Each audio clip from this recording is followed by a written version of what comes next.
नमस्कार। आज हम किसी बोरिंग कानूनी दस्तावेज की बात नहीं करने वाले। नहीं, आज हम बात करेंगे भारत के इतिहास की एक बहुत ही नाटकीय कहानी की। एक ऐसी कहानी जो छिपी है गवर्नमेंट ऑफ इंडिया एक्ट्स के पन्नों में। हाँ, बिल्कुल। ये एक्ट सिर्फ कानून नहीं थे।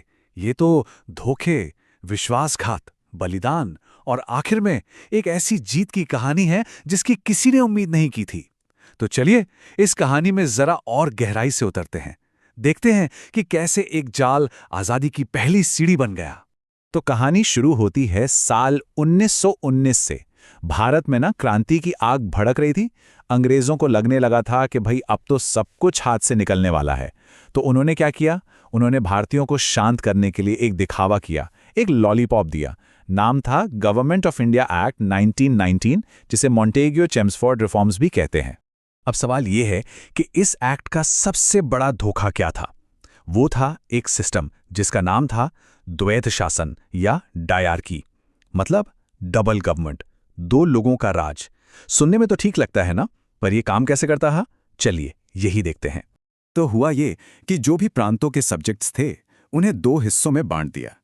एक लिस्ट थी ट्रांसफर्ड सब्जेक्ट्स की। इसमें क्या था? एजुकेशन, हेल्थ, मतलब वो सब जो देखने में अच्छा लगे, ये दे दिए गए भारतीय मंत्रियों को। और दूसरी लिस्ट थी रिजर्व्ड सब्जेक्ट्स की। इसमें था फाइनेंस, पुलिस, लैंड रेवेन्यू, यानी असली माल। और इसे अंग्रेज गवर्नर ने अपने पास कस के पकड़ लिया। मतलब साफ था, जिम्मेदारी आपकी लेकिन पावर हमारी। बिना पैसे और पुलिस के कोई मंत्री क्या ही कर लेगा, है ना?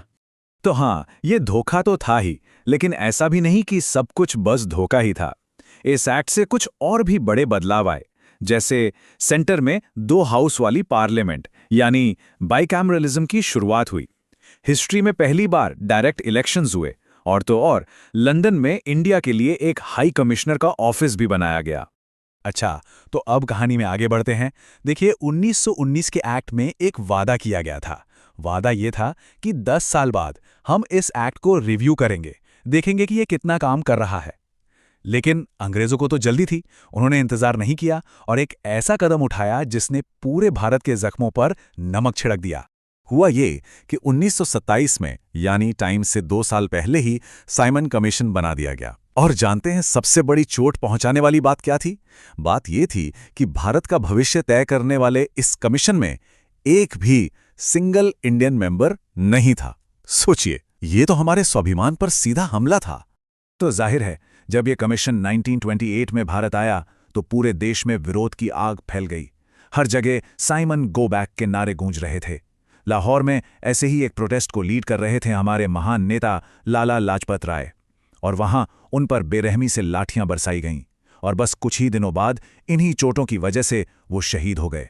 जाते जाते उन्होंने जो कहा वो शब्द एक भविष्यवाणी बन गए। उनके ये शब्द आज भी हमें याद दिलाते हैं कि हमारी आज़ादी के लिए कितनी बड़ी कीमत चुकाई गई है। अब इस पूरे हंगामे और गुस्से के जवाब में अंग्रेज अपना सबसे बड़ा और सबसे शातिर दांव लेकर आए। नाम था गवर्नमेंट ऑफ इंडिया एक्ट 1935।